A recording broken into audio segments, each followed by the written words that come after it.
So, hi everyone. I, Prashun Chakravarti, and my co-host Alfonso Joseph, on behalf of the entire IIC, welcomes you all on the fourth episode of What After BSMS. The keynote speaker of today's session are Mr. Aditya Prasad Das. He is a IISER Behrampur alumni and is currently pursuing his PhD at UCLA, Los Angeles. Then we have Mr. Kumar Priyadarshi, who is an IISER Pune alumni. He's a physics student and he did his master's from the National University of Singapore. Currently, I'm not audible. You are audible. Yeah, I can hear you. Currently, he is a senior scientist for the CMOS Tech Development at IIT Bombay. We also have with us Mr. Vinay Nikam. He is an IISER Mohali alumni. He did his MS in mathematics. After completing his BSMS, he joined the IIM Kozhikode, Kerala. He is the founder of Agritech startup at Maharashtra. Before making the session an open session and more of a Q&A based session, I would like our speakers to share their story a little bit about their journey from entering into IISER to till date. So I would request our speakers to share their journey. Yeah, Priyadarshi, you want to go first? Okay, sure. Thank you. Hey, so this does not have a lot of dramatic story. So I did IIT in 2012, and I was repeating in that year, and I was sure that I am going to do engineering. And during the time I wrote the exam, and by the time the results came, I kind of realized that I didn't want to do engineering, and it's going to be a very, very silly reason. But the reason was that I thought everyone was doing engineering, so it must be something that is mainstream. So I didn't want to do mainstream. And this is where I heard about IISER from my brother, and he said that it's good and blah, blah, blah. So I just applied and I got it very easy. So that's how I entered IISER. I was so for the first 2 years in IISER Pune, I don't know what is as I've heard, there is a different kind of story for each IISER, but for the first 2 years I was studying everything, and then in the third year I took physics. And as someone asked before the starting of this talk, what subject to choose, I remember I was in IIT Guwahati for my internship, and I was making a pros and cons of which subject to choose between physics and chemistry.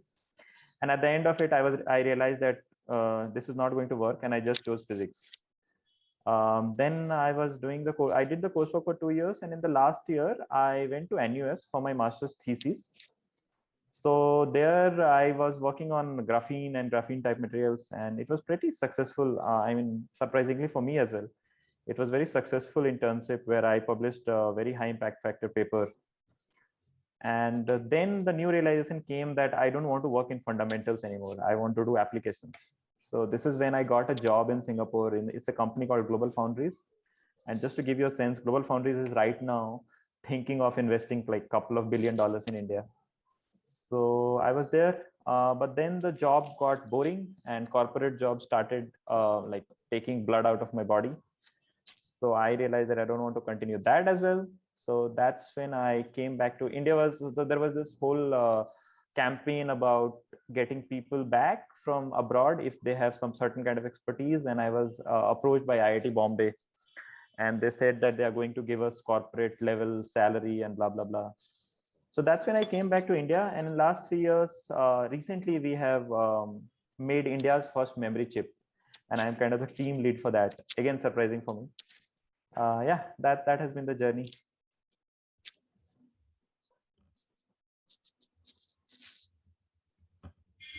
So other speakers may proceed. Yeah, I think I'll go ahead. So hi everyone, great to see IISER faces again. So my name is Vinay Nikam. I graduated from IISER Mohali in 2017. I was a maths major student at IISER, and post IISER, I worked for a year for a food startup. But my career plan was always to start a business or a startup of my own. So for that, I completed my MBA from IIM Kozhikode in 2021. So I graduated in June. And currently I'm running an agri-tech startup called Nash Agri. We are based out of Nashik, Maharashtra. We are currently bootstrapped, and we will be raising our first round of funding soon. So at ISA, I was involved in many of the extracurricular activities per se. I wasn't great at studies, and I was one of the few folks who couldn't find a way to fit in the curriculum or the academic structure we had at ISA. So academically, also I struggled a bit there. But since my career plan was a little bit different, so from second year itself, I had decided that I would not be continuing in academia and I would take the MBA or the business route. So I was working on that from second, third year itself. So it was a bit difficult initially when I was applying, but then eventually things worked out. And yeah, so currently I'm building the startup.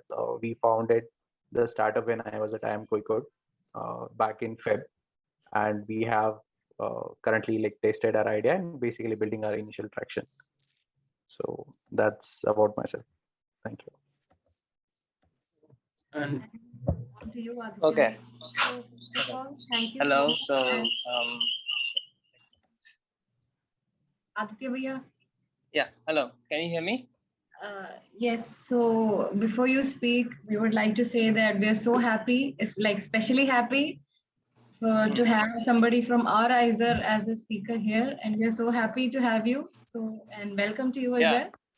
Yeah. So, Yeah. okay. So, it's always a great pleasure, to see people you already know, and then you are invited to give a talk, because yeah, I mean, so basically my journey to ISER, again, I mean, after +2 you apply for engineering, medical, and I actually saw this ISER. I didn't know anything about it from the JEE Advanced. When you see the JEE Advanced, there were the list of colleges who take those results into consideration, right? And when I saw it, I was like, okay, this is something I really want to do. And fortunately, I got into them, and yeah, so I naively chose, ISER Berhampur because it was close to my home.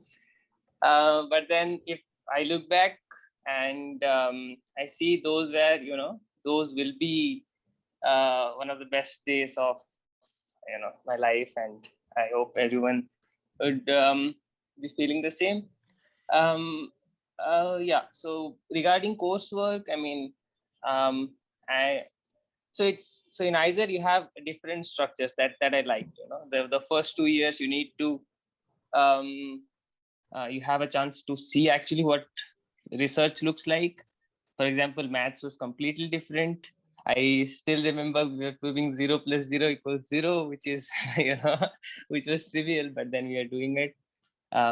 So in that sense, it gave an opportunity to choose what I really like to do. And I did some projects and internships. I got publications, and yeah, so I'm still doing that.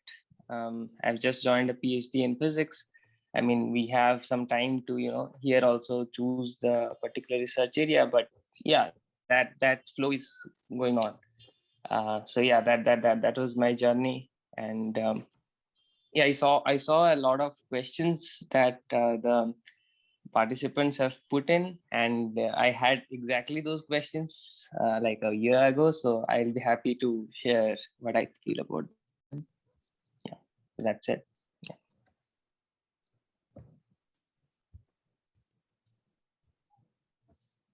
So now I guess all of three of our speakers, they have given a brief about their journey, like when they were in ISER to what they are now. So before we go to the open question answer section, we have like some questions prepared beforehand, and then the audience is open to ask questions. They can either put in the chat box or they can ask. So before that, we have a question answer session, like pre-prepared questions. So I guess Prasun can begin. Yeah. So the first question that we have is that what should be our primary goal as a BSMS student, like during the BSMS course period?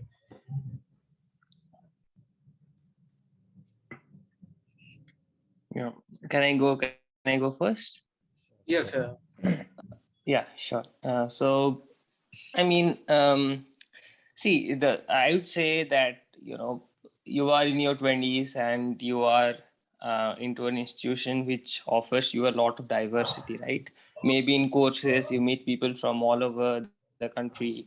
So I mean, I would say don't take too much stress, right? If you're in your like first 3 years, I mean, you should focus on your coursework and try to learn as much as possible. If you want to go to research, you should try for internships because I mean, frankly, some of the research areas turn out to be completely different that you expect.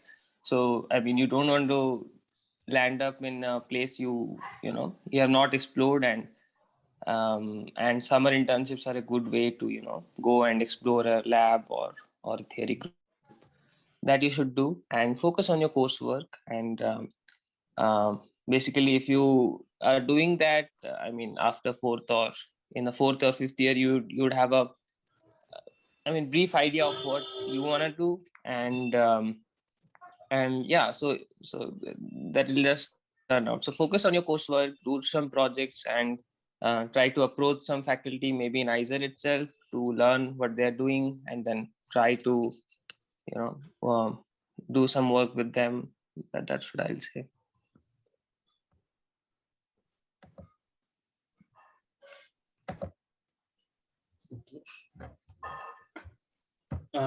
Others, if you want to add something. Have fun. As simple as that. To put things in perspective, it's been, I think, 5 years that I have passed out of ISER, and 1 year I was in Singapore. So I spent 4 years at ISER. And I think the only thing that I remember about doing the college, and truth be told, and if you read through internet, college is done for knowledge. There is nothing that you get in college that is knowledge, So the only thing that you can do in college to make a lot of networks, okay? Because going forward in life, whatever you do a research, you go to a startup, you do whatever, right?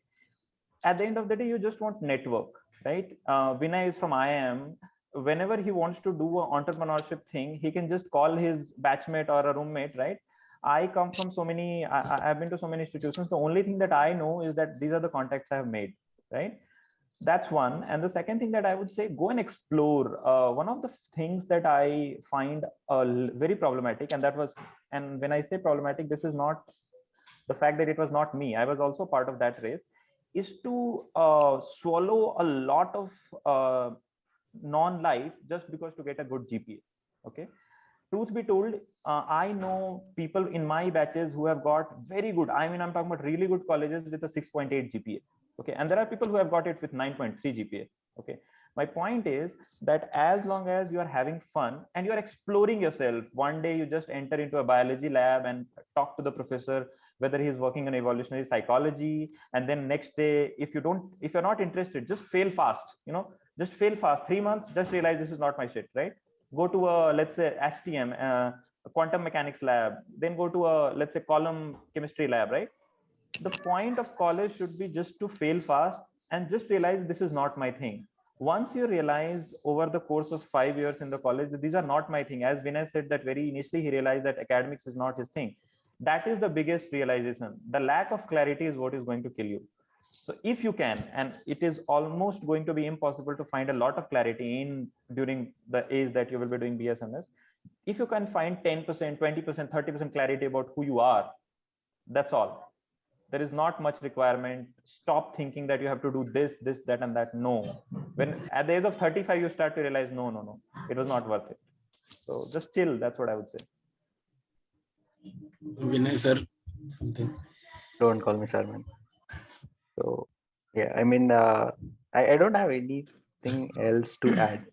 I will say ki if you're not sure that you don't want to join academia or research after 5 years, right?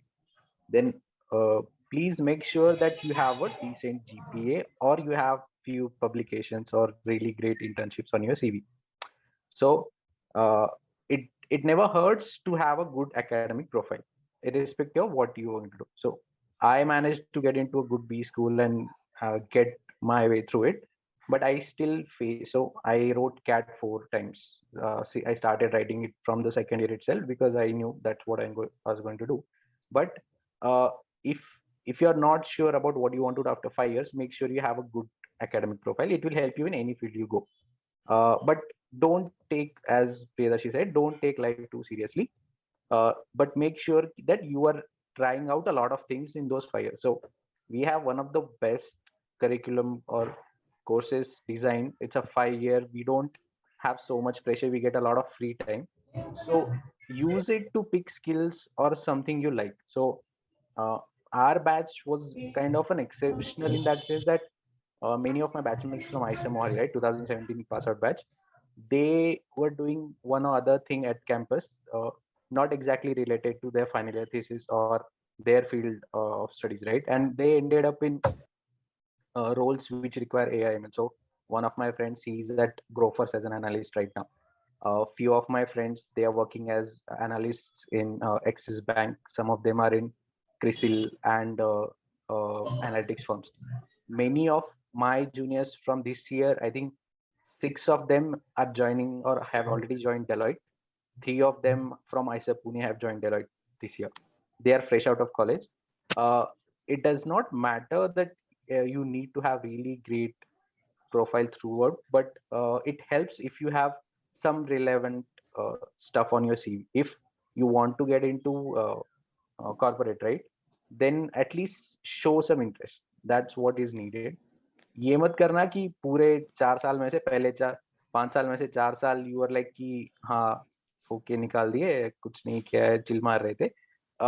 It does not work out, like trust me. So I graduated 6 months later compared to my batch because my graduation got delayed due to few backlogs I had.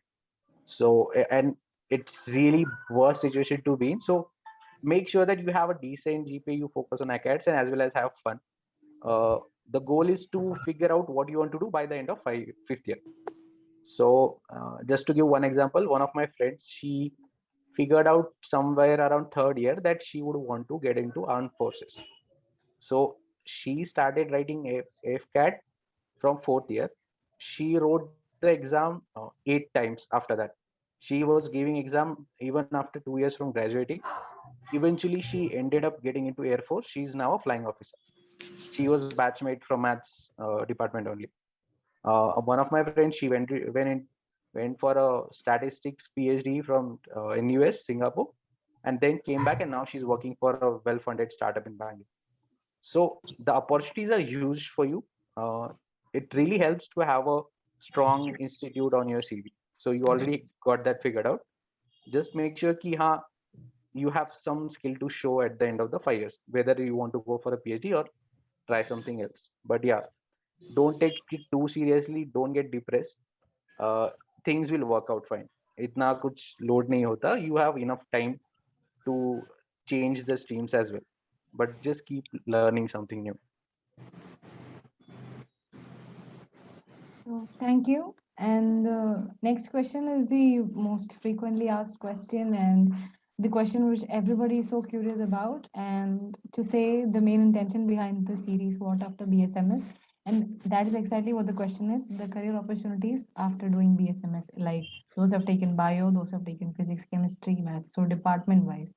So that is the question, what are the main like career opportunities we can get after taking selecting our majors, like how is it for bio, how is it for physics, how is it different in the case of chemistry and math? Priyadarshi, you want to take this? I'll share a couple of my friends' experience. Yeah, so someone told me very recently that good teachers tell you answers of questions and great teachers tell you how to ask good questions, right? So I am going to tell you, actually, I had prepared for this question. So I'm going to tell you a few things, and I don't know if this is a recording. You might remember it. You might take a notes of this. So I'm going to tell you 5 pointers, and I might not be answering the exact question, but I would try to answer if at all I am being put on the gunpoint. But I would try to put this question in a perspective where I thought that I should have put myself back when I graduated, right? So we all are scientists, and I'm sure that you have a few physics courses, or you will have either you have already taken some courses, or you will take a few courses later, right? And one of the things the way physics problems are solved is that you isolate the system. So basically, if you're throwing a ball and you're just trying to calculate the velocity, what you will do is that you will remove the air outside, right? Remove that. You're not considering the air. I just want to translate this example to our real lives. Most of our decisions, most of what we do after BSMS is very much inspired and taken from what our roommates and what our neighbors and what our alumni have done. And I would think that if you are coming from a college of this value, it's a wastage of college if you are taking these hints from others. So that's the first thing. Isolate yourself from the fact that, and maybe go to a 3 months internship to IIT Guwahati. I was in IIT Guwahati, and it's a must visit place if you have not been to, and I'm sure if you're getting some kind of stipend, go to a place and just ask yourself this question: who are you, right? And I'm not trying to make it philosophical or something, but what are your strengths? What are your weakness? Are you someone who doesn't like pressure? Are you someone who doesn't like working for someone else? Are you someone who only likes sitting in lab? Are you someone who is scared of people, right? So these are the questions you have to ask yourself before you can think of whether you want to do a PhD or whatever, right? So that's my first thing, that you have to isolate yourself from the system. That's the first point. Now, the second thing is that start with why. Once you isolate yourself from the system, and you have, let's say, n number of things, right? PhD and a job and a corporate and a finance and blah, blah, blah. Why are you doing this?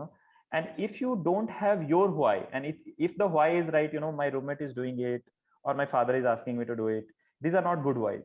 If this is an internal why, you should choose it. If you don't have why, keep asking that question, right? That's the second thing. Third, and very important, I think Vinay included this in one of his response, is that look yourself in 10 years time, right? For example, let's say that you're not sure what you want to do, but your seniors have done a PhD, right? And you are 22. But at the age of 32, let's say you did a 5-year PhD, and then you're doing a couple of postdocs. Are you someone who is driven by money? But if you're driven by money at 32, you're doing a postdoc, I don't know if you can afford a family. If you can, then still it's not a very lavish life. So the questions, right, should be looked at in a 10 years timeline. Where are you? Are you someone who is a very creative person? Then what are you doing with entrepreneurship in hand, right? Not done. So ask yourself this question in 10 years timeline, where you will be. And you should answer these questions by talking to a lot of people. So for example, you want to do an MBA, talk to someone like Vinay, or maybe someone who has done, and he's 5 years after the MBA, right? Because when we come out of the course, we retrospectively look at it after some time, right? So talk to a lot of people and ask them how is their impression. And then you, again, as I said in the beginning of the this whole thing, that have statistical analysis. Don't believe on one person. Talk to n number of people, and then see how 7 out of 10 people are talking to you, right? And the last thing that I want to say in this is the times are changing. Okay, all the conventional careers are either going or maybe gone.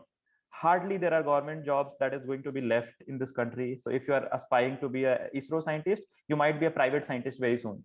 I am telling you this because I work with ISRO day in, day out, and ISRO might get privatized in a few years.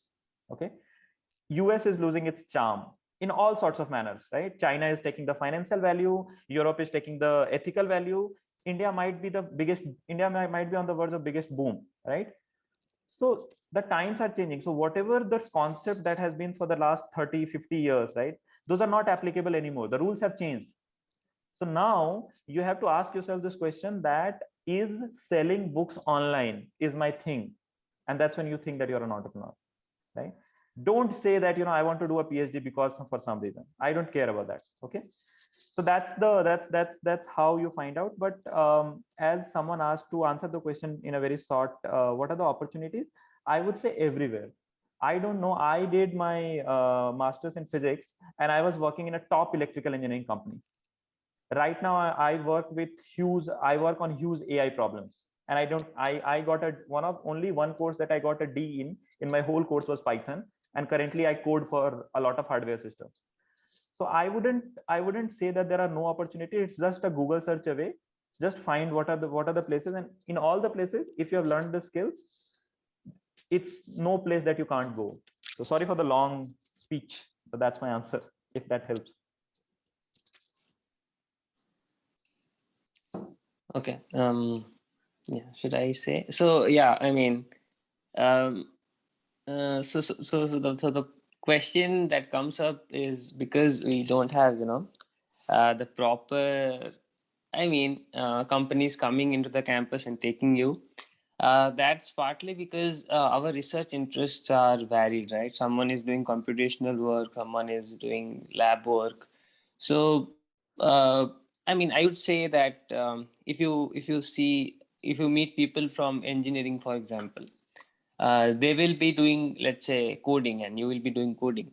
The work is not much different, right? But the thing is, you need to apply to corporate jobs by yourself mostly, and so it's very important to keep up to what's out there. I mean, there are a lot of places where you can search for jobs, etc., and then you can see what are the profiles they require if someone is wanting to go for a job. But basically, the skills you get at ISER is very good.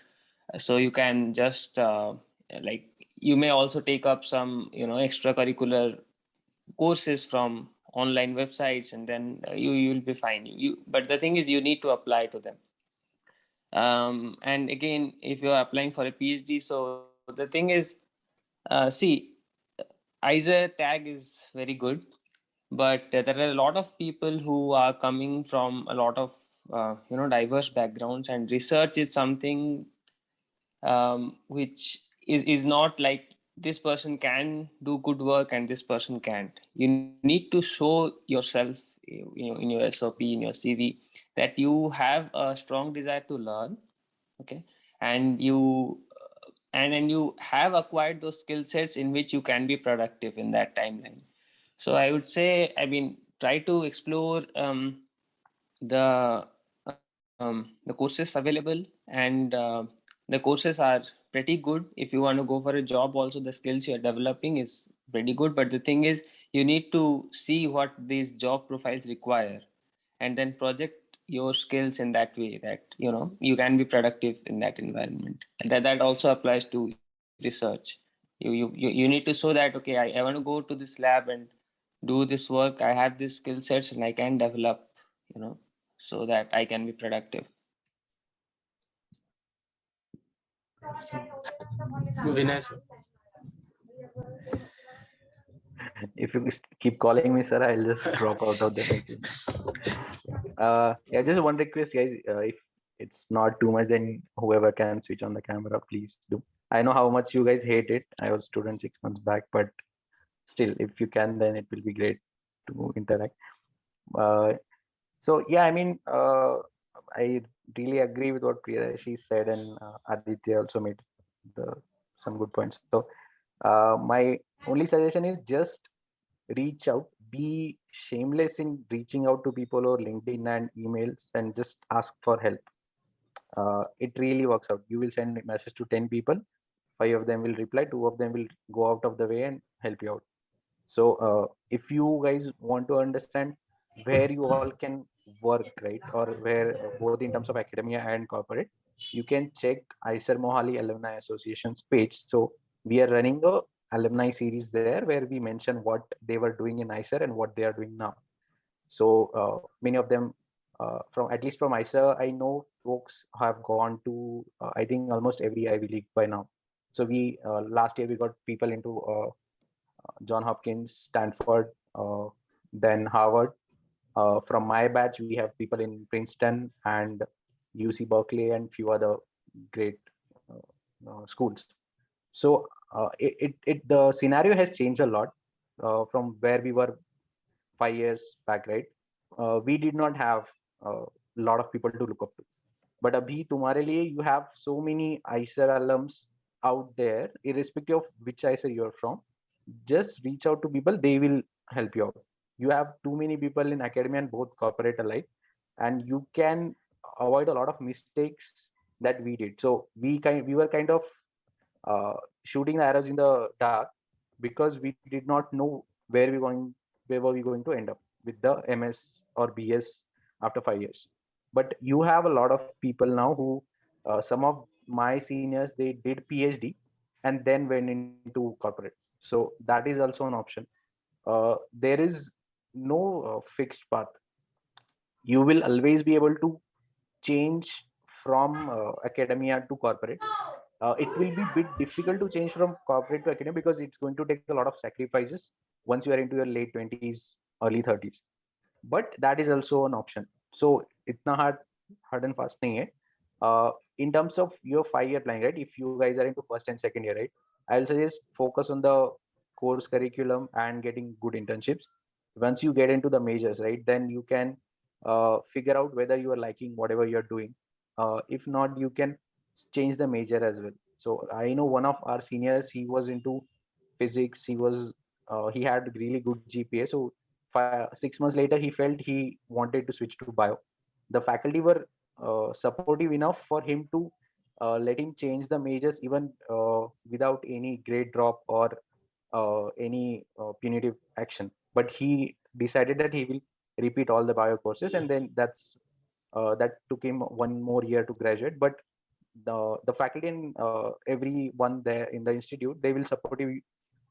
They will be supportive if you want to do that as well. So I mean, for first 2 years, just focus on the curriculum course, get good internships. Third year onwards, see if you want to be in academia or you want to get into computational or something. After that, 2 years is enough time to switch into any job, because you are early in your career. No one going to ask you that you don't have 2 years of work ex or 3 years of work ex. If you have enough skills, right, they will take you in, they will train you for 6 months, and then they will put you into the actual work, right? So it's not that difficult. Plan your 5 years accordingly. Even if you are into third, fourth year, right, there is enough time. Even if you are in final year, no big deal. So many of my friends, they figured out what they want to do. So one of my friends, right, the one who's working with Grofers, he went for a AI ML 11-month course after ICER. So after that, he worked for Ola. After Ola, he then joined Grofers. So he is doing pretty well. So if you compare the CTC wise, he's one of the highest earning folks from my batch at the moment. And he also graduated late. He did not graduate in with our batch.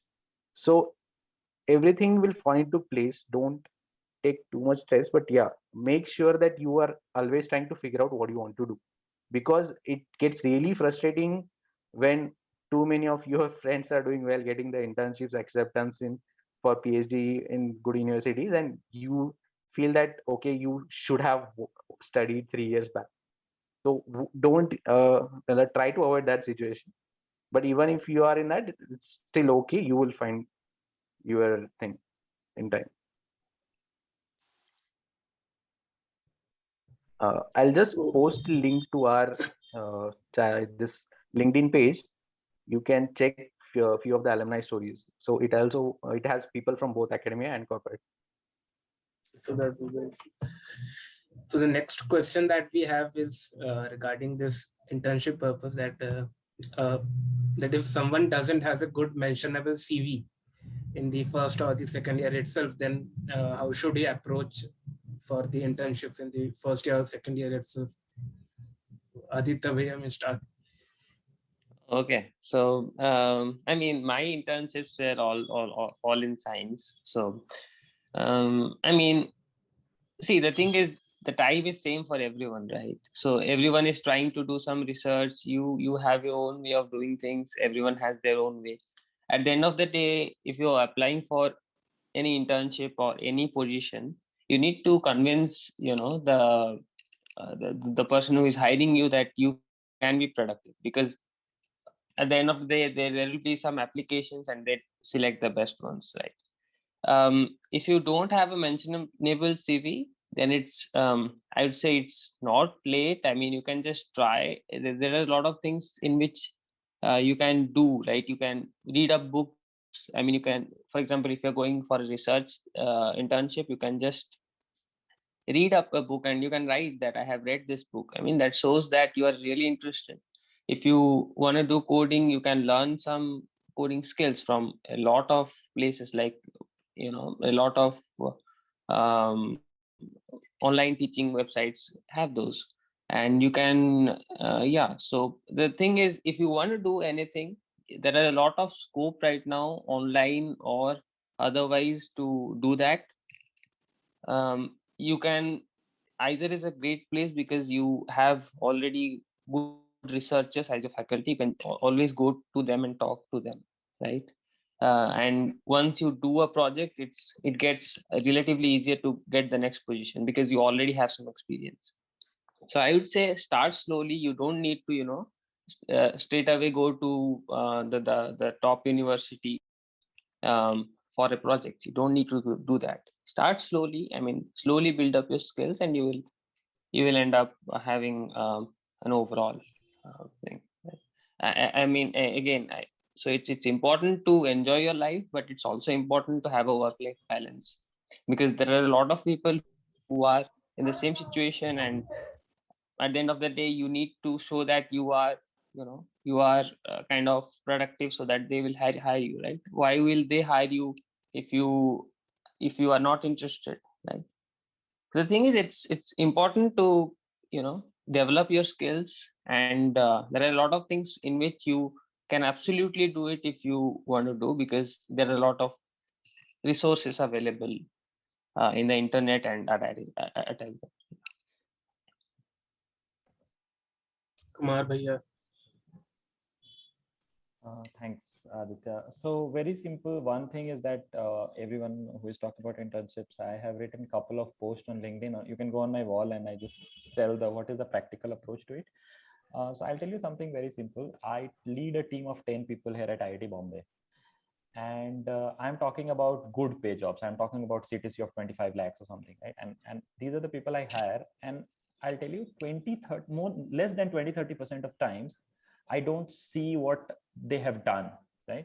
I mean, I'm saying 20-30% I look at what they have done, but 70% I see how passionate they are. Think about that. I am ready to pay 25 lakhs to this person, and here you are, unpaid labor, right? Applying for an internship. This should not be a big deal, right? So what you have to do, you just have to show the guy that I am going to be a very passionate labor for you. I remember I applied for IIT Guwahati, and they actually he liked me so much that he paid me certain money. But the only thing I did was I wrote, I think, if I'm not wrong, I may be wrong here, but I must have written like 800 emails in my second year just to get an internship. And I would just write random emails. I just got a few emails from my seniors, and I would just edit it. And most of the things I didn't even know. I'm even going to say that I must have lied a lot, that I know this and that. I must have heard the terms, and I lied a lot. But that's safe. Fake it until you make it, right? My point is, I'm not trying to justify my lies. And what I'm trying to tell you is that it is not a big deal as long as you show your passion. But when you're writing a mail to someone, how do you show your passion in 6 lines or 8 lines, right? That's the tricky part, not the part where how good you are. No one is supposed to be an Einstein in second year. Okay, if you are Einstein, then that's problematic because you have reached the peak too early for me. Okay, Einstein also became Einstein at 40 or something, right? My point is that it should not be that tough. Write good emails and talk to the guy that I have not, even if you have not done anything, just be truthful that I have not done anything, but I really think that this is the reason why. And that's what I said, start with why. This is the reason why I am such a good fit that you wouldn't find anyone better than me to do a good labor for you. You know what I'm saying? So it should be as straightforward as that. And then as a lot of you would take maths and do statistics, do a lot of emails, right? Just write emails to every professor, every goddamn professor in India in your second year. In your second year, it's going to be very tough to get an internship outside. I did my first year internship nowhere. I was at home. Second year, I went to IIT Guwahati. Third year, I was in NUS. Okay. Fourth year, after the fourth year, I anyway went to NUS for my master's thesis. And I'll tell you, when I wrote when I got the internship into NUS, this guy replies me that, you have a very good research background. PS, you should work on your English skills. And this happens. I didn't know English. That's good. At least you told me, right? My point is that write a number of emails and be truthful to the fact that your passion is coming out of you. and that should be enough for someone to hire you for an internship, even a paid one. And also, now that there are a lot of, as Vinay said, there's a lot of startups. Don't just fixate yourself in academic internships. Try startups. Because startups, right, in 3 months, a startup work that a corporation work in 3 years. So if you're there for 3 months, you're done. You just ran through a whole business cycle.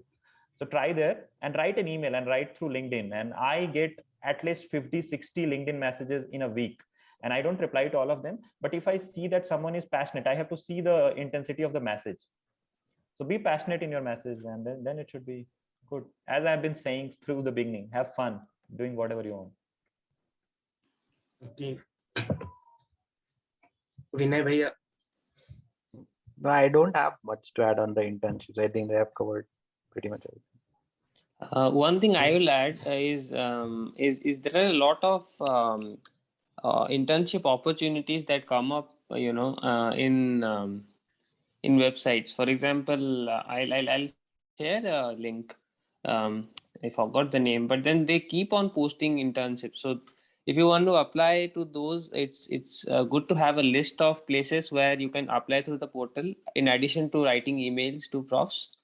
So yeah, I mean, if you are applying through those portals, in India or abroad, you can just do that, and there is no harm in applying, right? I mean, uh, of course, you don't know if you will get selected, but the more you apply, you have a good chance. And I would also say that you know a bit about the place where you are trying to apply before writing, because they want to know if you really, want to do this work. For example, if you are writing to a lab, you should know what the lab is working on. And yes, so yeah, I'll probably share a link where you can find these internship lists which come up almost every year. Thank you. So, and the next question is related again, it is related to getting a PhD. Like most of us, when we join an ICER, the primary thought we have in our mind is that after BSMS, surely we are going to do PhD somewhere. We're trying to get a PhD somewhere. So the question is, how like do we have to perform? So what all are we supposed to look into in like with a greater concern to get a PhD admission in a good college, good university? So, So I'm doing a PhD. So yeah, I mean, I just joined. The thing is, so when you're applying to grad schools, there are a lot of options you can do. For example, the structure of a grad school is different in different places. In the US, you will have coursework for 1 year, and then you will choose, the proper research guide or the research topic. So it's kind of similar to what you do in ICER. You have coursework and then you do some research. If you're applying to Europe, most places it's like you're applying to a specific group, and you'll go there and directly start your research, do do your work in like 3 to 4 years, and then you're done. You can complete your PhD. In the US, it takes a longer time. So the thing is, the structure of a PhD is very different at different places, and consequently, the way you should apply is also different, right? If you are applying to a place which has coursework, you don't need to be an expert in a particular field. I mean, it always helps if you have some research experience, but then you can project yourself that I want to learn and I can learn. And so I feel that having a decent GPA helps, because that at least shows that you are, you don't need to be extremely, you have extremely good GPA. That's okay. I mean, that means you have put in hard work. But if you are following the coursework and you are writing, the exams and etc., you should try to get a decent GPA. That would help. Having said that, if you are applying to a place with a specific research area in mind, you should try to apply that. This is this is why I want to go there. If you have some internships or some material which you have learned. Like you can say that I have read this book, I am interested in this area of research that this lab is carrying on, and then and so on. It's important to mention why you want to go there, because everyone knows that you will write, you are very passionate, but in fact that passion should come out in your work that you have done, right? You should be able to convince them that yes, you are actually a person who can do some good amount of work, and you are really willing to put in hard work for that. Yeah, for a PhD. And yeah, again, the structure and the application procedure varies a lot.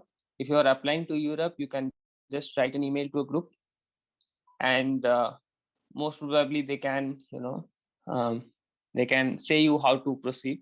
If you're applying to an university in US, it's almost like there are 2 intakes in spring and fall, and you can apply through the portal, but you can also write emails to professors, saying that if you have a vacancy in your lab, right? Because some places you are good enough for a fit, but they already have enough people, so they'll not take you.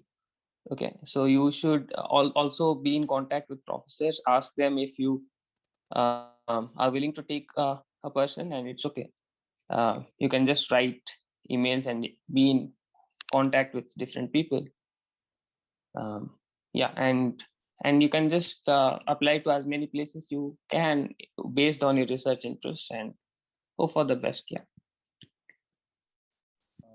Just to add a point apart from what Aditya said. So I didn't do a PhD. I remember this was in 30th of June 2017, and I had 6 offers of PhD, and I was just playing with them, whether should I go for a PhD or not.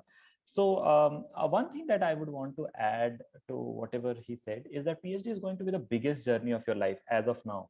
So this is almost going to be the first marriage, right? You're going to spend 5 years of your life with this person, and more often than not, he is not going to be very understanding.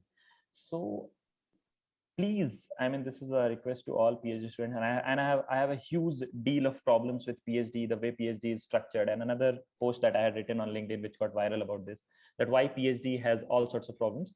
But one thing that people should ensure is to have some kind of exposure to the lab before the PhD start, before you commit for that person, before you commit for that girl or the boy, right? Have some dating, spend 6 months in that lab before you start the PhD, right? If you have not done that and you're entering into the relationship with the commitment that we are going to get married, that can get really, really tough. So do that. I mean, there should be actually, it should be, it should be kind of a rule that, you have to spend 6 months in a lab. And I think in US, there are a lot of universities which do that, you have to spend 6 months and you can choose in between departments. But in a lot of Europe universities, that does not happen. And a lot of India and Singapore universities or South Korea, that does not happen. But if possible, try to do that 5th year outside in that lab and see if that lab translates for a good PhD.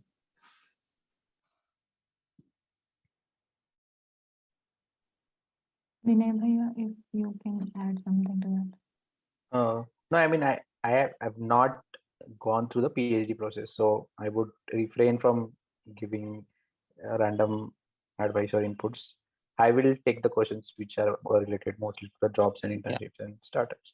Yeah. And one more thing I would say is, a lot of research groups and universities put out their exact procedures, right? What they're looking for in you, right? In their website. And also you can, so it's good to maintain a list of places you want to go, and keep up to what you're interested, because it so happens that we have a broad research area in mind, so you don't need to be doing the same kind of work you have been doing in your master's thesis, for example. But you should know what you want to do, because it's, again, as pointed out earlier, it's like it's a long commitment, right? You are going to do research for 5 years. It's not a small thing, so you should know. And if you are coming to a place which has coursework, it's very good, because you also get a chance to visit labs. But if you are all, I mean, it depends on what you want to do. Yeah. you should keep a list of the places you want to go. That doesn't take time. In the weekends, you can just maintain a Google Doc and you can just write up, I want to go to this place. This place looks good, and so on.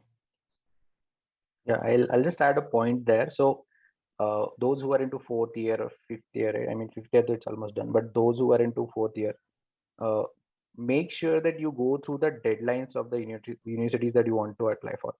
Plan your GRE accordingly. Plan your GRE in a slot which gives you enough time to prepare for it. Don't keep it in post like August, September of the final year, because then you will be under a lot of stress to do everything. You will have your master's thesis, you'll have your PhD applications, you will have to write SOPs. Everything will just come together. So plan that part accordingly. If you get GRE done earlier, right, you get a good score, 315 plus and all. So it's good enough. You got one thing checked out. So then you need to focus on SOPs and the individual applications and your final thesis. So plan that out pretty well, because some of my friends struggled in the last semester to get everything in place because they missed few deadlines. Then some of the institutes could not accommodate them due to the delays in procedures. So make sure that you don't lose out because you were sloppy. Everything else will anyway, you will be competing with other good folks, but don't make sure that you don't lose out because you missed on the deadlines or something which was pretty obvious. Okay, so the next question that we have is for abroad PhDs, like how to prepare for the GRE and IELTS exam, and like other necessary steps that we should follow. And if an abroad internship is like a must-have to have a PhD outside India. So I didn't have a abroad internship. I did all my research projects I spent in India. I mean, again, so there is not a specific skill set you need to do. It varies from what you actually want to do. If you want to do research in condensed matter, you need to know condensed matter. And because research is not like you're doing repetitive work. It varies from lab to lab on the things they're working. Again, you need to keep up to universities and what are the programs coming up, because a lot of people have the same kind of expertise and talent. It boils down to what being at the right place at the right time, because and apply to as many places as possible, because that increases your chances. But I would say have a broad area of thing you want to do. Like if you are like, I know people who were in physics went to chemistry. That's also possible, but you should convince why you want to do that.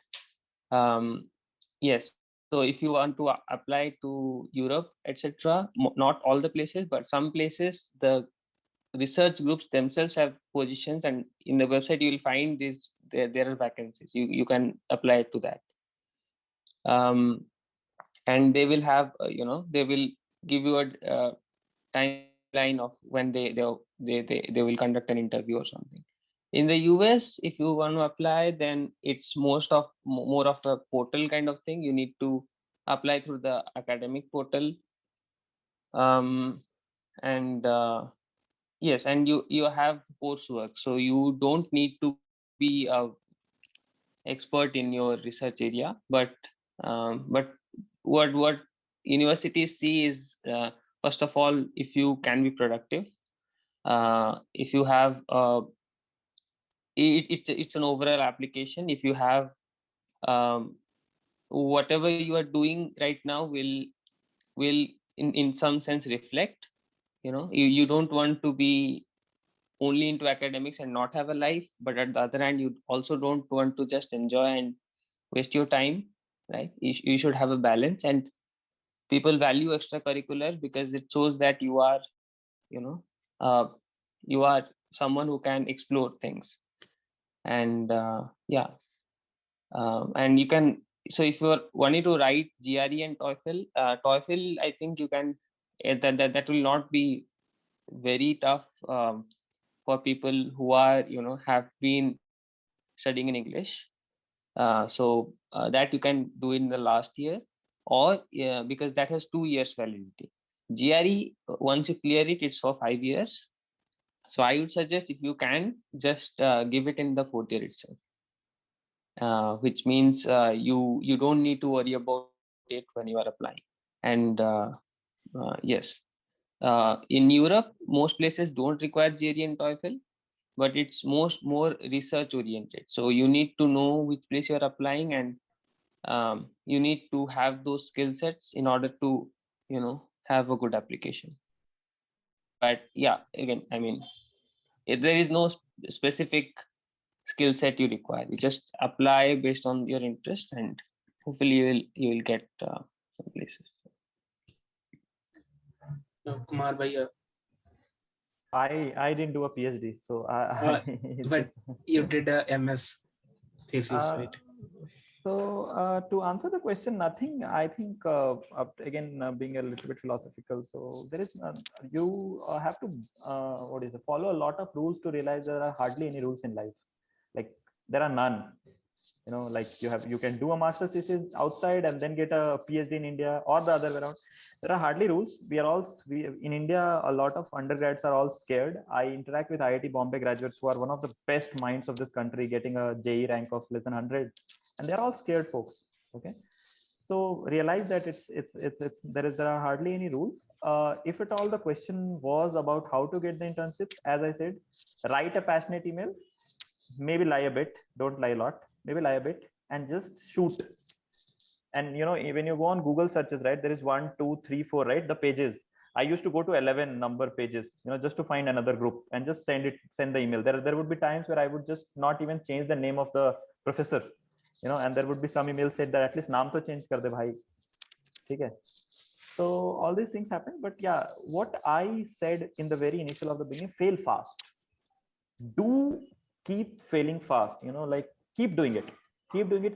Any good system which has evolved over time, that has only worked because it has had the feedback loop. So do one thing, fail it, realize that you don't have the strength, move on to another thing, realize that no, I still have the thing, I will improve it and go. So in the same thing with the email, if you're writing 10 emails and you're not getting any response, tweak the email a little bit, do something else, do Google search, talk to the people, and then write another 10 emails, and then 10 emails, and go so on and so forth.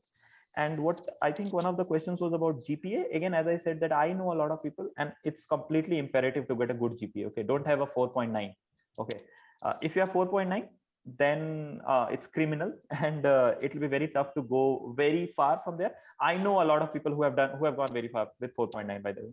Okay, but I'm saying that it will be tougher in the other journey. So even if you just chill, which I did, you can get a 8-pointer. Like it should not be that tough. So again, yeah, just keep writing emails, and then you can get once you get the outside internship, what will happen is that the chances of that translating into a PhD is very easy. Every good group, every good lab is looking for good PhD candidates, because from them also, it's a stranger, it's a Tinder for them, just finding a random person. They don't know who they are ending up with. So someone they know for a year, they can just date for a longer time. Vinay Bhaiya, something you want to add? No, I mean, same thing, won't say much about the PhD, but yeah, irrespective of your interest, right? Keep approaching folks, don't shy away. So one of my batchmates, right, he was in physics, so he had gone for a conference at IIC Bangalore. He met a prof from, I think, France. They chatted for a while, and once he came back on campus, he just wrote an email that he wants a PhD in Europe and he's looking for the opportunities, right? And then they got along. Coincidentally, one of our seniors was working in lab of that prof, so she was accommodative enough, so she interviewed him. Then later on, he managed to convert that, and a large part for his conversion was the interaction that they had at during the conference, right? That played a huge role. So this is not the standard process. You should not think if you go this way, you will definitely convert, but be open to conversations, reach out to folks over email. So even if you are low GPA, then you need to have some other spike, right? So if you are through and throughout 9-pointer or 8-pointer, right, it's kind of going to make it easier for you to get a shortlist. But if not, then you need to have some patent here. You need to have a couple of papers published, or you need to have represented your institute at an international conference there. So many of our folks have been going for the competition that happens at NASA or somewhere, I think. So the team has been going there for more than 2-3 years now, and these people are not going to need any SOP, any GPA, right? The first filter people see is, okay, they have been working on one thing and they have been pretty good at it. They are going to get through with full scholarship. So, sorry.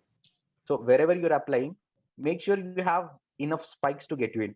The spike can be your GPA, your patent, your paper, or something that you have done remarkably well than others, because you are going to get compared with others. Even if you're applying for a job, it doesn't matter that guy is from ComScience, IIT Bombay, or BITS Pilani. If you have done well, if you have shown good results, you are going to get selected over him. So don't worry about that, but make sure that you have enough spikes, irrespective whether it's a GPA or something else, but have some spikes which will get you in, both for PhD and for a corporate. Yeah.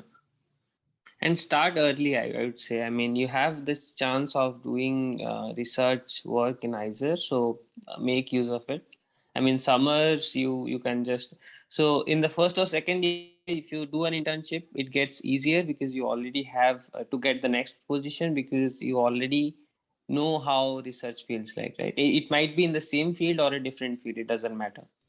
But then it's important to try for doing projects. You can also do it in ISER itself. You can just go and in your winter or summer break, you can just stay there if you are not getting at some other place. It's important to show that you're generally interested and you can work. I mean, you have a work-life balance, that I would say, and try to learn something, try to be productive when no one is watching you. That's the fun Yeah, I thing. think that's really important. Be productive when no one is watching you, because you are going to need that kind of self motivation. So Priyadarshini's batchmate Shipra, so she was a maths major. She did the final year in, I think, Pune only, and then she went on to work for Credit Suisse. Uh, Later, she realized the corporate job is not working out and all, and she wanted to switch back to academia.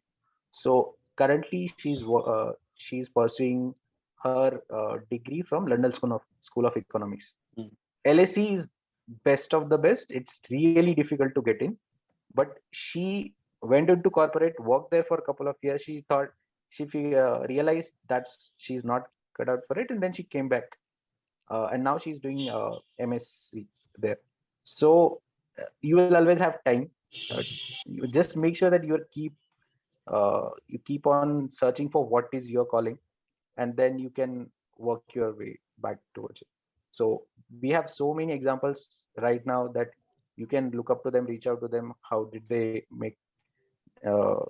figure out their current career path? So uska itna load mat lena. You have so many folks to help you out. हमारे time पे बहुत pressure था, like we were literally frustrated. Those who were not going to go for PhD, right? They were pretty frustrated in the last year that we knew what are we going to do until 5 years. No one had like zero clue कि हाँ graduation के बाद क्या करना है.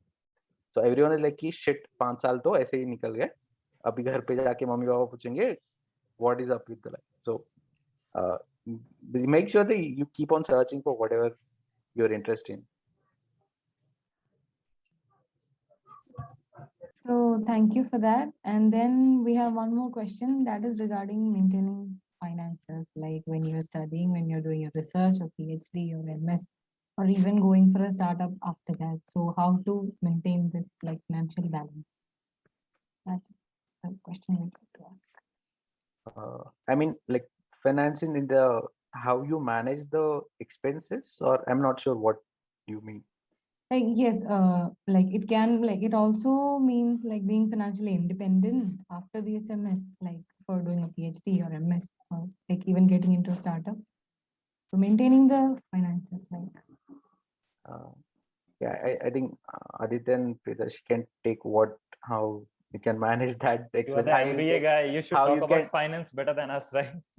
No, yeah, I'll take it up in with respect of the entrepreneurship part, but I think how you can do it at during the college and all, because I think uh, for us the semester fee was 12-13,000. अभी तो काफी बढ़ गया है.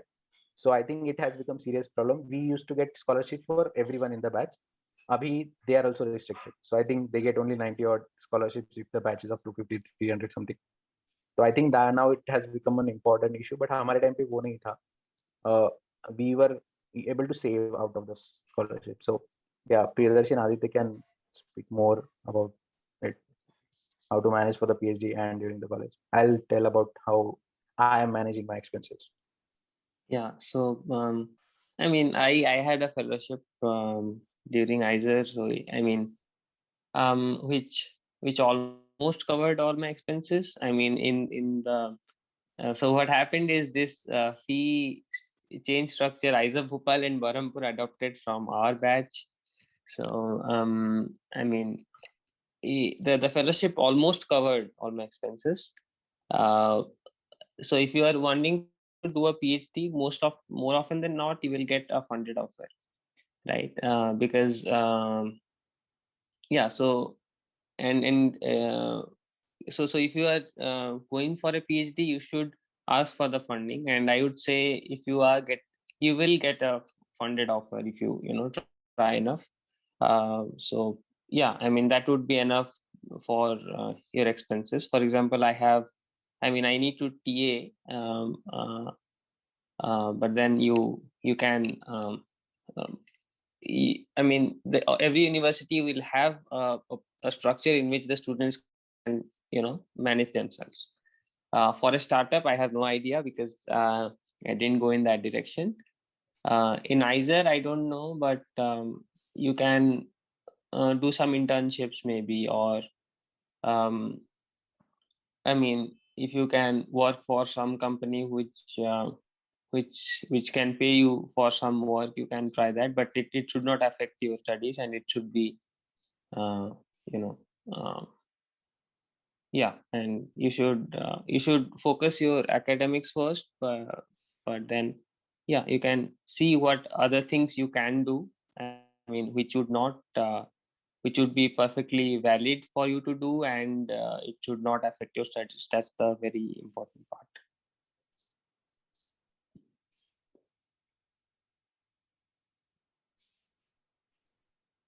Yeah, like. Okay. So okay. So I was a very bad finance person back in college. So when I entered into college, I was getting 5,000 rupees, and I was getting another 2,500 rupees for some thing that I was doing for college. So I was the richest person in the world, you know, like 7,500 rupees for a month, and the mess fees is paid, and the what should I do, and I used to order, I might be the Food Panda whole business revenue, 50% of that was coming from me. So I was a very non-disciplined finance person back in college, and I would say that if your parents can afford, have fun in college, because later in life you'll have money but you won't have that kind of time. So if you can, don't think about those kind of things, that you have to save and this and that. Don't do that if you can afford. If you cannot afford and you are going into a very shitty situation, I'm sure ISER provides a lot of loans, and I'm sure that whatever, even if you do a PhD after ISER, you can pay back that loan. It should not be that tough. I don't know, someone has written that it's a fee of 1.5 lakh for a year. Back in my days, it was 26,000 for a whole year. So we are talking about different kind of deals here, and now the scholarships have also gone, right? So if you can afford, have fun. If you cannot afford, then you can be frugal. That is your call. To answer the question from the other side, what happens after it? So I do a couple of things. So I work as a scientist in IIT Bombay. I have recently written a web show for Amazon Prime. I work actively in share market. So these are the various profiles that I enter into day in and day out. And in all these 3-4 profiles that I work in, I realized that if you can start early, and I'm not talking about putting money or anything, if you can develop some skills even during college, and that can be aligned to your coursework, that may not be aligned to your coursework, and you can make money. These days I know a lot of college people who are making 25,000 a month just by doing sit online, like doing some kind of service online. And Vinay, being a startup person, he can tell you a lot that he might be hiring a lot of college people for an internship and paying 20,000 rupees to them, right? So, but after the college, it's pretty easy. My life has been very easy. Then after that, I went to Singapore and I was making like $2,000, which comes out like 1 lakh. Then I got like a 45 lakh job after in my global fundraise. Then I came back. So for me, the finance has not been a big trouble. But I really wish that back in my college that I should have started like even a small amount, like even 500,000 rupees saving. That should have helped me in creating a financial discipline. But then I am not the right person to answer this question, especially because now you guys are, going through very, very tough finance in ICER. So by the way, the only reason I joined ICER was because they were paying me 5,000 rupees. Okay, if they were not giving me 5,000, I am not sure I would have gone to IIT Guwahati, or I was getting an offer from there. So better people can answer on this question. Yeah. Vinay bhaiya, Yeah, I mean, a lot of my batchmates had also joined. So few had admits from I think few the low ranked IITs as well with good courses. But yeah, they chose. But eventually it worked out for them. They chose to do a PhD, and then I think you cannot do a PhD without fellowship. The expenses are too high. I've not seen any of my friends self-fund the PhD. You will need a fellowship and the acceptance of both if you want to do a PhD abroad. Otherwise, it's too expensive and there is just so much uncertainty around it. So it's better you apply for the PhD and then uh, apply for the fellowship as well. You need to get both just to make the life easier. In terms of expenses, right? So uh, we had scholarship when I was at IISER Mohali. So I had saved a lot of it. Later, I put it into the stock market. So it's not about putting the money and just tasting, but learn how you want to manage, right? You need to understand how you're going to save the money. You need to also research how you're going to make the investments. You have to put some in less risky assets. You have to invest some where you can take high risk, high reward game. So I had put in most of it after I graduated into the stocks. Me and a few of my friends from ISA, we used to keep on playing with the stocks and buy and sell, right? So that gave us an initial understanding how the investing worked, and later we started doing that seriously. So uh, same I'm currently using the same funds. The savings, the portfolio obviously has increased from the time I had invested 4 years back. So I'm using those funds to fund my startup right now. We are pretty, so everyone who had that scholarship, right, it was a great cushion for everyone. They did not have to worry a lot. They were paying for their own travel from home to ICERs. They were spending the money which they were earning. So that was not putting pressure. I think the situation has changed drastically over the years in terms of funding as well, because the government has pulled out a lot of funds. So that's why this question keeps coming up. We did not face this situation so frequently back then, but if you can then focus on the academics, focus on your studies. Don't focus on earning and funding your education at this moment. If you can afford to do that, take the money from parents and fund the education. Focus on the education, get the skills. uh, Once you graduate, right, that's the only thing you're going to do. You will be living for the paycheck. So don't worry about it now. If you have the right skills, you are going to get a fat paycheck. So I know that the folks from IISER Mohali who graduated this year and joining few of the analytics firms, right, they are getting between 10 to 15 NPA. The best offer we had on campus was from Khan Academy for I think 15 lakhs. They were willing to pay that much if the people had the right skills. So don't worry a lot about that. If you have the skills, you are going to end up at the right places. So keep building, keep working on your profile, and then figure out which is the right place for you post your graduation.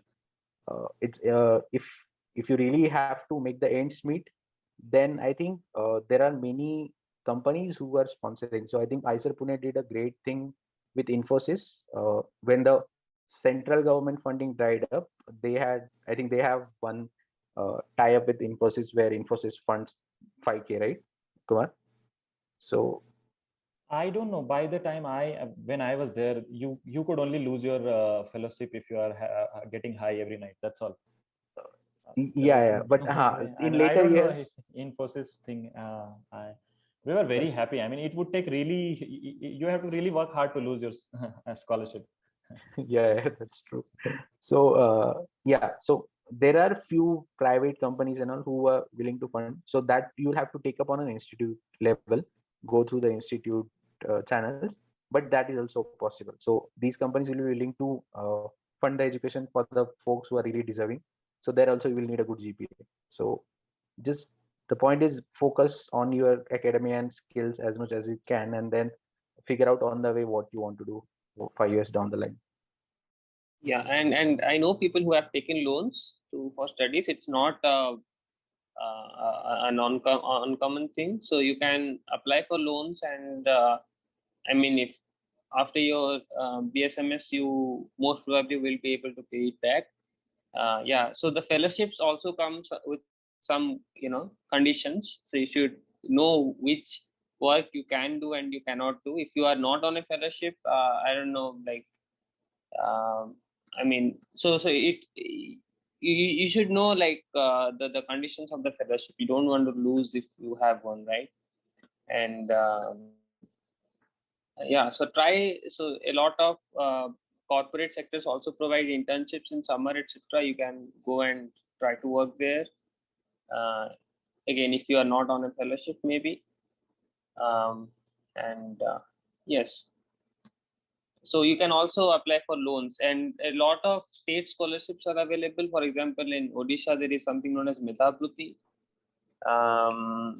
So you should look for other scholarships because government has different channels of putting in scholarships. So you should make sure that you keep up to that and apply for those as well.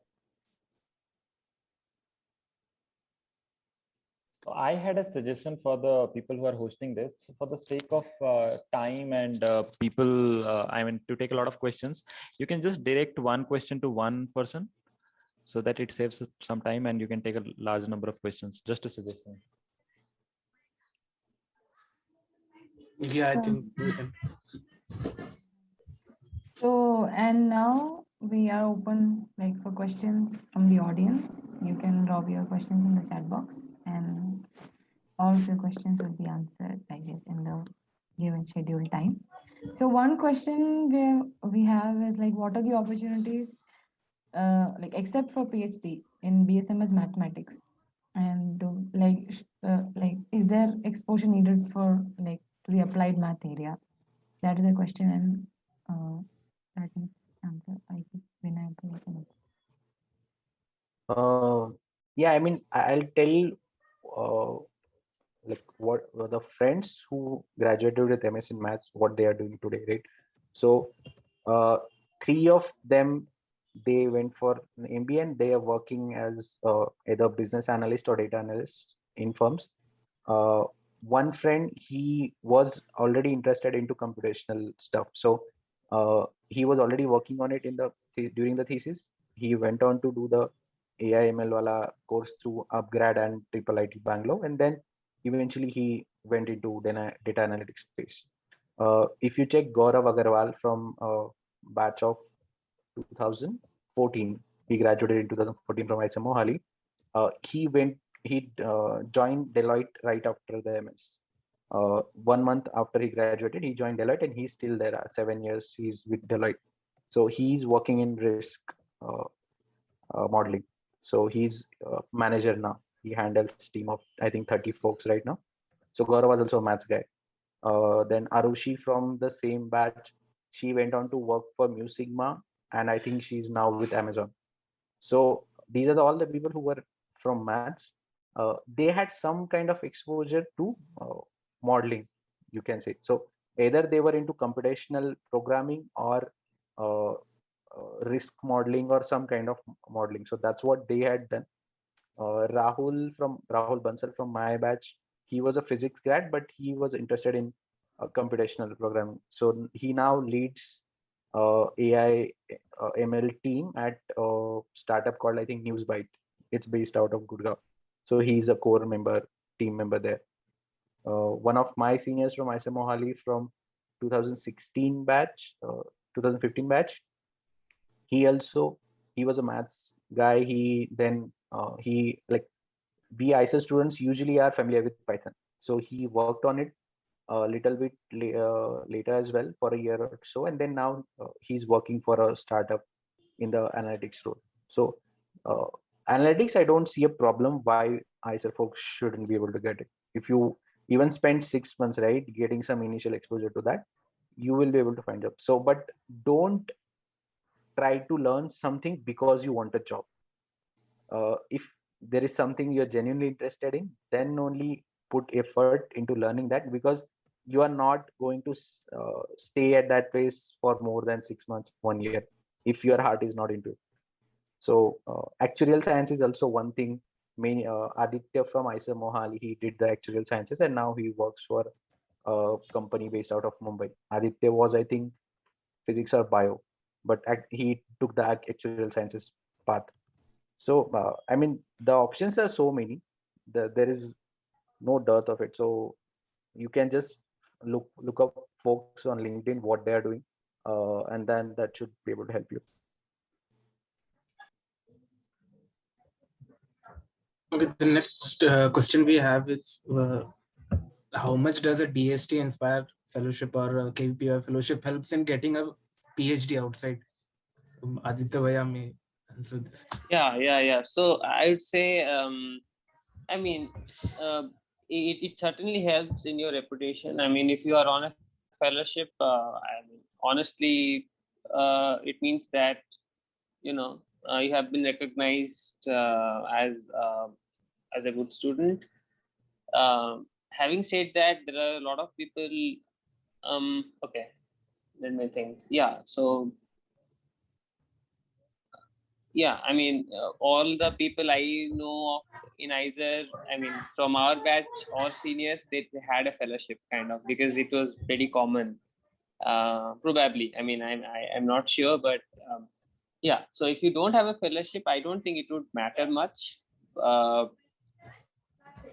because that's only one part of your CV, right? You need the entire package, kind of, so that you can work. So if you have a fellowship, if you have a GPA, those things just so that, okay, you are, I mean, they just validate that, okay, you are, hardworking, or you are a good student. But then you can, even if you don't have a fellowship, it's not an issue. You can just apply, and it's mostly based on your skills and your interest.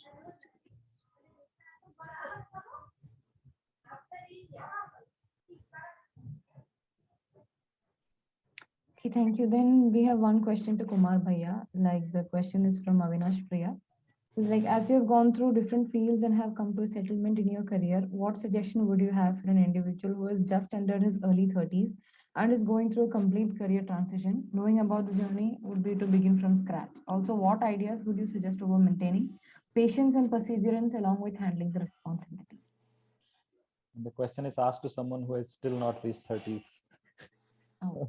So very weird. I enter into a new career field every year. I am not career field, but I kind of want to have a lot of things in my armory. So I would just say that it's very simple. The more I am growing up and the more things, I just realize that everything has been made so complicated for us. I don't know why our seniors in life have just done this for us, or maybe it just comes out. I wonder sometimes there should be a like SOP for living life. So, but then things are not that complicated. Keep simple, keep working hard. There is no alternative of not working hard. Keep working hard, keep Googling how to do that thing a little better each day. And the question is that have come to a settlement, what suggestion would you have who is just entered and going through a complete career transition? Yeah, So the new career that you are choosing, right, learn about it and be the best person in it. I remember I was reading the biography of Jobs, and he one day, I think he was 12 years old, and he called the founder of HP, and he said, you know what, you're sleeping, I don't care, can you give me this part, one of the computer? And he said, what? So I'm just a random guy from this place, and and this guy gave him not just the part, he gave him a job. So what I'm trying to tell you is that things are very simple. Just keep working hard. Just think that things always work out. I don't know one person who is walking all his life and things has not worked out for them. The only person things don't work out for, who have stopped walking. So keep walking, keep running, and then things will always fall into place, and keep evolving. The important thing is not to just be the same person each year. Keep evolving and become a new person. When I said about stock market back in college, I was busy talking about BJP versus Congress in college. I should have talked about stock markets, right? So it's just that evolution is important. Be at it, and just don't lose faith. The world is just out there to tell you that you are a very shitty person, or you can't achieve anything in life. But truth be told, we all achieve certain things in life. It's just that we have to keep walking. So yeah, that's my response. Thank you, Bhaiya. The And- next question is for Vinay Bhaiya. Like, do you need an MBA for entrepreneurship and business, or in general, how important is it to have the degree? No, it's not That is a question important from at my all. side as well. No. So the only reason I did MBA was I lacked the network per se to build a business. So I did not know how businesses are run. Like, my father is farmer, my mom is a high school teacher. So I lacked that background. So that was basically a shortcut for me. I had two options: go and work for a startup for 2-3 years, learn the things and do it, or go and do an MBA. So MBA felt easier because I could get into an MBA school. I was always I was pretty shit at the academics at ICER, but I knew I can crack CAT, I can crack the interviews, and I can get into a B school. I did not know much about startups and how to get into one. This was back in, I think, 2016-17. So I had two options. I chose the MBA route, and it has worked well for me because many of my friends from ICER, many of my friends from B school, they will be investing in the firm. So that's what I have built in both of my institute, that I have built relationships with these people, which will eventually pay off for me. But you need not take that route. So if you check Srishti Batra from uh, graduating batch of 2014, so she runs a Bangalore-based agri-tech startup called QZense Labs. Srishti is a senior from ICER Mohali. So she did PhD from NCBS, and when she was completing the PhD, she started her startup, and they have, I think, raised 2 rounds. I think they have already raised 5-6 years until the date. They have successful startup in Bangalore. Many of my friends from both ICER and IIM are working at the firm. So you don't need that. And I think if I had known that we could do a startup from ICER itself, I would have totally done that. I would not have gone for an MBA. We have incubators now. I think we have in ICER Mohali and Pune as well. I'm not sure if it's been instituted at other ICERs, but you'd have exposure to too many problems in ICER itself. You can build a good startup out of ICER as well, with the help of faculty and your friends. The startup I am running right now, I started with two of my friends from our hostels, from IMK. They were working with me for the first 3-4 months, and then they went on to join their respective companies. But yeah, you definitely don't need an MBA. If you have enough clarity on what you want to build as a business, then you may not necessarily need a MBA. I did that because I had few reasons why I wanted to get an MBA, to get the network and the system which will support me in my startup. But it need not be the same for you. The paths which will lead you to your end goal will always differ. The only thing you can do is keep talking to people who have followed the similar path, and then you should be able to figure out that. So yeah, that's my 2 cents. Thank you, Bhaiya. And we have some other questions like, how difficult or easy is it to get a job in IT sector after doing BSMS? Like, So that is another question in you could answer. Yeah, I mean, I'll just put it that in short. So I think this question comes from the mind. I'm assuming that this is the same mindset that a lot of folks who are into engineering have, that where are you going to end up after the engineering, because they are wired for that 4 years of engineering and then get a job, work for 2-3 years and then get an MS or an MBA and then or switch somewhere else and then keep getting promoted in that. But we have had not have that kind of career path or the push that we see in the engineering colleges. But uh, don't wire your brain or your efforts to get a job. Just make sure that whatever you are planning, right, you will be satisfied in doing that, and it will also pay you well. It can be a PhD which has a good stipend and you're enjoying the research, or a job which you know the stuff about and then it's paying you well.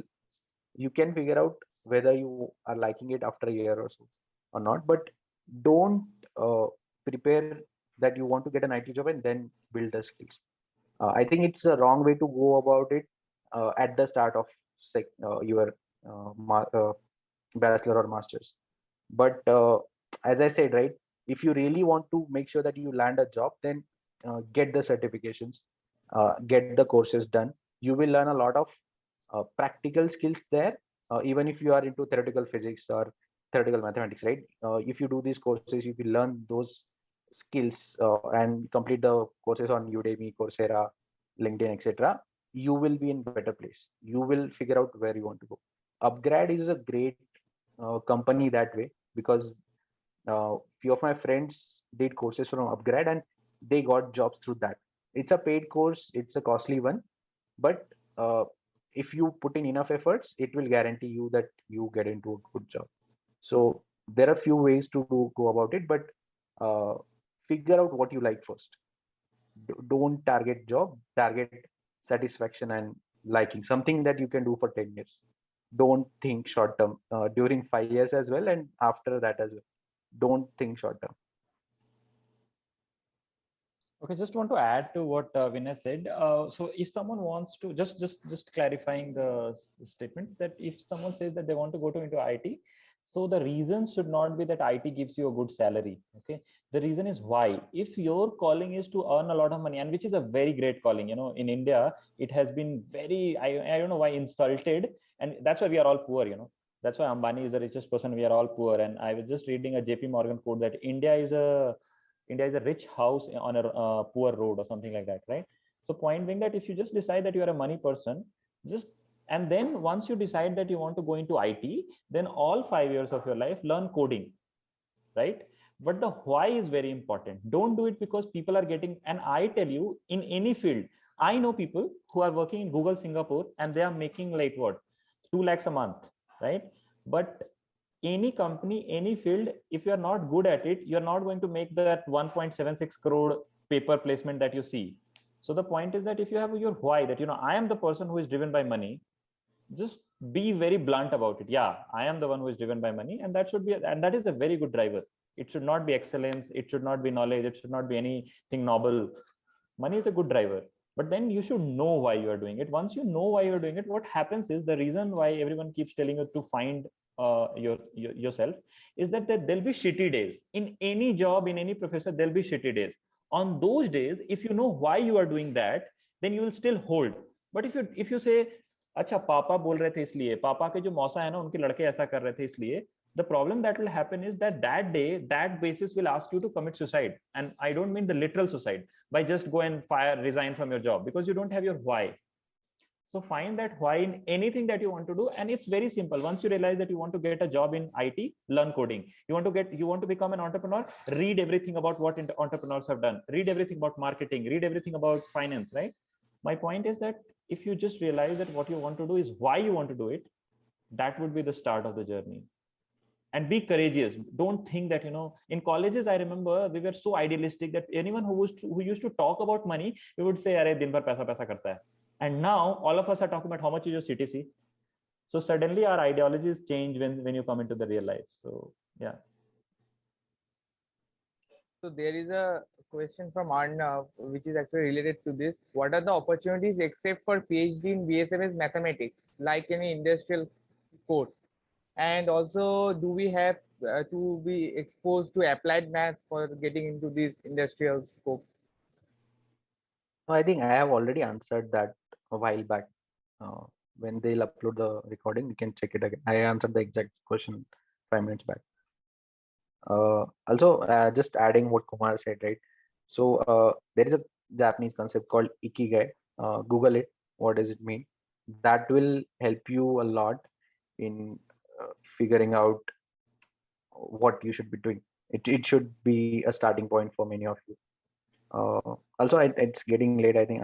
So I'm dropping off, but I just have one last point that in all 5 years of ICER, right, there will be a lot of goals that you'll set for yourself, both academically and non-academically, and you might fail at those. There will be courses which you will find difficult to excel or even pass the courses, but don't let that get to your mental health. I mean, it's really sad that we have lost people in recent years in the ISA community itself, and then that's why I want to put it out there. It's totally okay to struggle at things. You will not be perfect. You will not be good at everything that you're doing. It's totally fine. I graduated bottom of the class. I made it out. I know I've seen the rock bottom of it, and I'm going to do well. So it does not matter. 5 years down the line, people will not ask you how many courses did you fail or what is your GPA.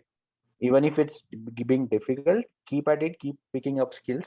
You will be fine, but don't underestimate yourself.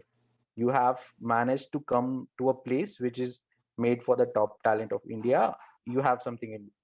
For me, let's say I realized it was not academics or theoretical mathematics, but I found what I was going to do for rest of my life. So you will also find it, but don't let it affect your mental health. Don't get yourself into a position where you just don't feel motivated enough. I mean, and best way to do is surround yourself with really good people. Your top 4 or 5 friends should be the ones who are always trying something new. Your company will matter a lot in ICER as well and later as well, but these are the friends who will stick for longer period with you. So you're going to spend 5 years of your academic career with them. Choose your friends wisely, choose your company wisely, but take things slow and don't take too much stress. Things will happen, things will fall into place, and it's not the end of the world. So I've already put my LinkedIn here. If you need any help, I will always be open. Shoot a DM. But yeah, don't take things seriously. Just keep on working your skills, and that should be helpful. It has been great interacting with all. I'm running short on time, so I'll have to leave. Thank you, Vinay. From, Thanks thank you. from a guest perspective as well, it has been nice to hear your thoughts. Yes. So Same thank here. you, Vinay Thank you. Mehra. And on behalf of IIEC and the entire ICE Barampur family, we would like to extend a very hearty thanks to Vinay Bhaiya. Thank you for your valuable time. Thank you for your insights. Thank you for helping us. We're looking forward to having like programs like this in future with you too. And all the best for you. Yeah, it was a pleasure. All the best, guys. And don't hesitate to reach out to folks. Be active on LinkedIn. People will be helping. Bye. Thanks. Thank you. Yeah. Okay. So next question for Aditya Bhaiya, that how much important is necessary to learn lab courses for theoretical mathematical physics? Okay. So I don't know. The thing is, I would not say it's very important. If you are going to do a PhD, you should not, of course, fail in those courses. You put some effort and then you try to get a decent score. So if you are coming for a PhD and you have to TA, you might be assigned a lab TA position. That is something you should be aware of. But yeah, I mean, if you are into theory, you know that you don't like experiments. then yeah, you must take those courses in order to learn, because that's your course requirement. So you just take those, have decent, you try your best to have decent scores, and then yeah, and you focus on your theory papers. It should not matter a lot, because people will see your theory skills much more than your lab skills if you are going into these fields.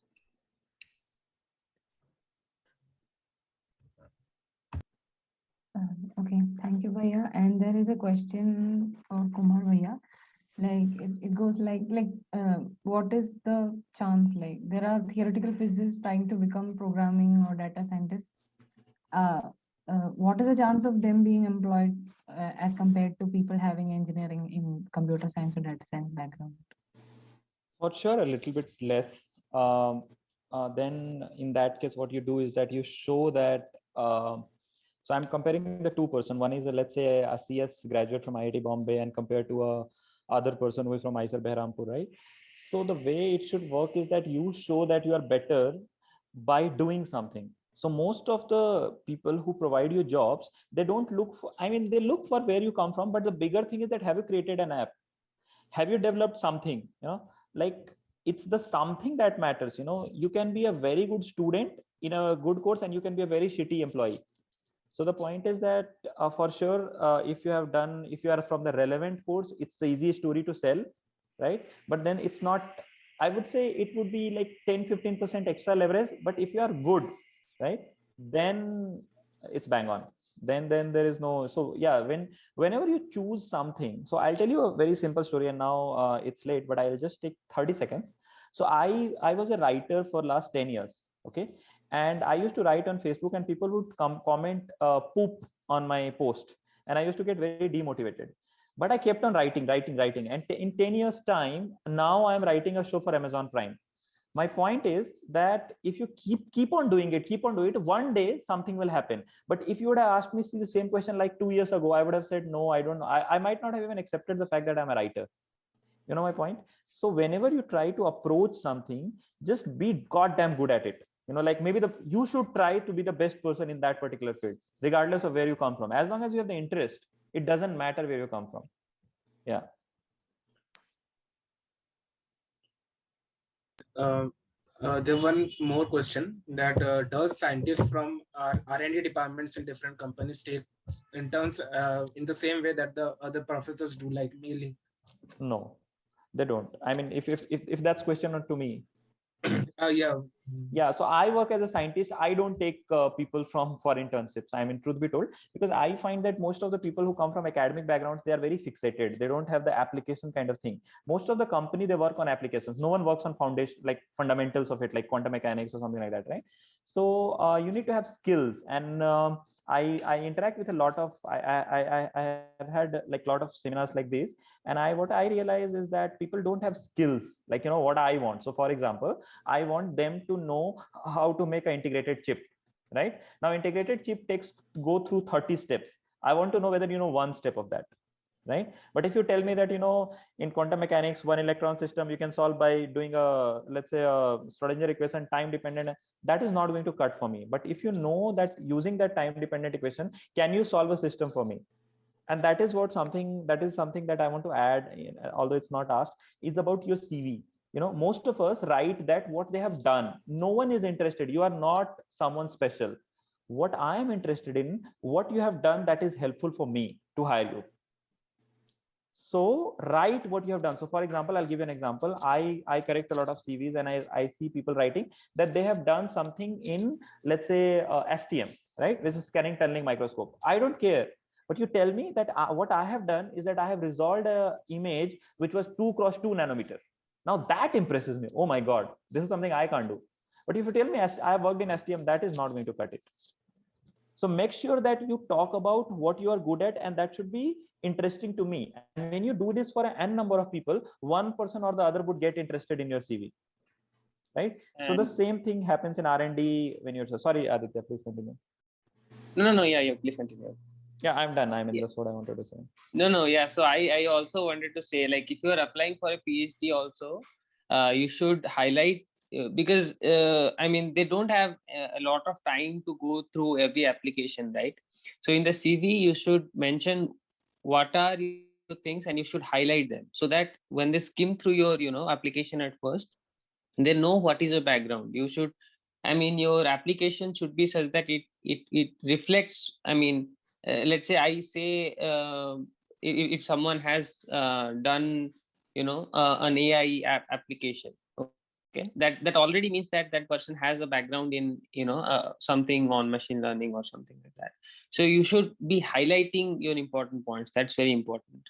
Just don't send out, I mean, a very general thing that I am interested. Everyone knows you are interested because you're applying, right?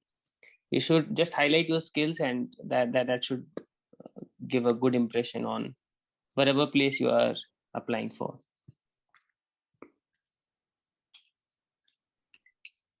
Okay, so thank you, Aditya Bhaiya, and thank you, Kumar Bhaiya. So with this, we come to the conclusion of this episode, fourth episode of What After BSMS series. And on behalf of IIEC, on behalf of the entire IISc Berhampur family, I extend my heartfelt gratitude to all of our speakers, Kumar Bhaiya and Aditya Bhaiya.